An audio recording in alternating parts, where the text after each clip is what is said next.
My name is Carmen. My brother is an addict. My brother was an addict. And this morning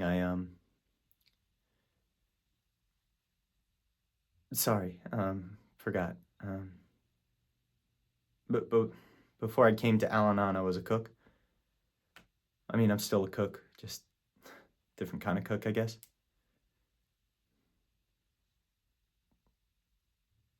My brother and I, we'd cook a lot together. You know, especially when we were kids. That was when we were closest. Food was always our common ground. We wanted to open a restaurant together. We had a name, we had a vibe, all of it.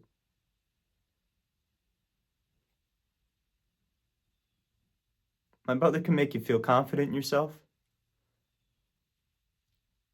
You know, like when I was a kid and I was nervous or I was scared or didn't want to do something, he would just tell me to face it, get it over with. He would always say, stupid.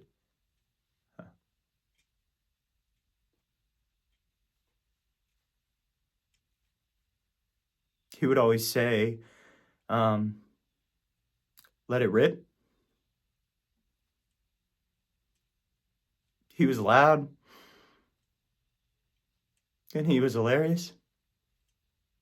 And he had this amazing ability. He could walk into a room and he could just take the temperature of it instantly. You know, he could dial it. And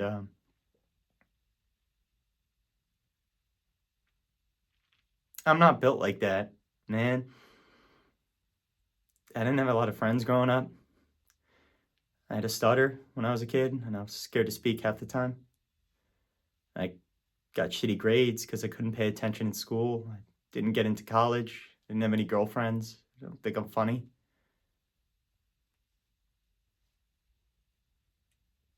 I always thought my brother was my best friend. Like we just knew everything about each other. Except everyone thought he was their best friend. You know, he was that magnetic. And I didn't know my brother was using drugs. What does that say? As we got older, I realized I didn't know anything about him, really. He stopped letting me into the restaurant a few years back, just cut me off cold, and then that hurt, you know?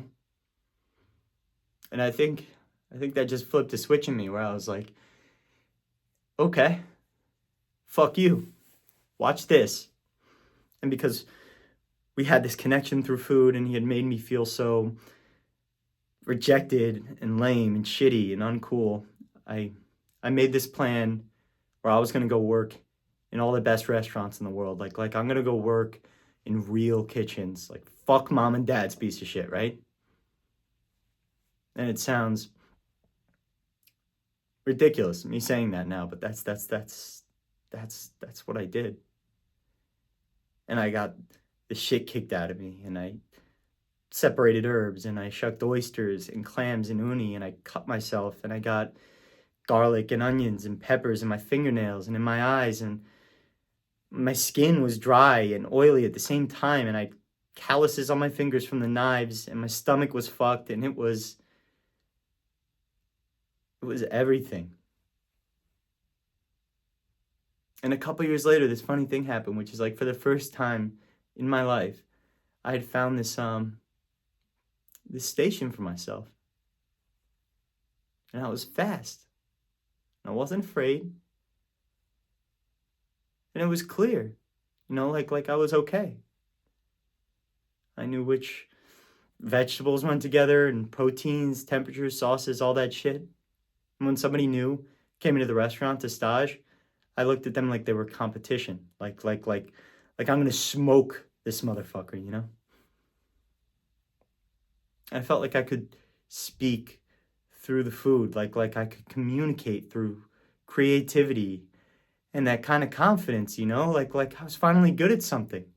That was so new and that was so exciting. And I just wanted him to know that And I just want him to be like, good job.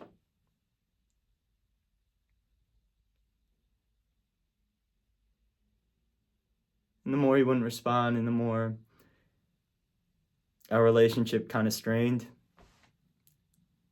the deeper into this I went, and the better I got.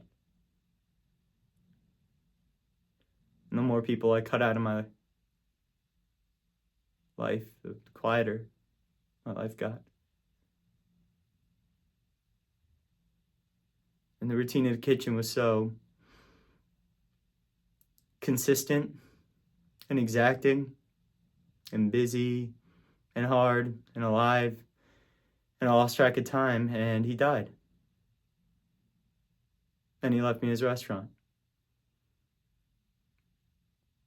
No, the past couple months I've been trying to fix it because, it was in rough shape. And I think it's clear that me trying to fix the restaurant was me trying to fix whatever was going on with my brother. And I don't know, maybe fix the whole family, because that restaurant, it does mean a lot to people. It means a lot to me.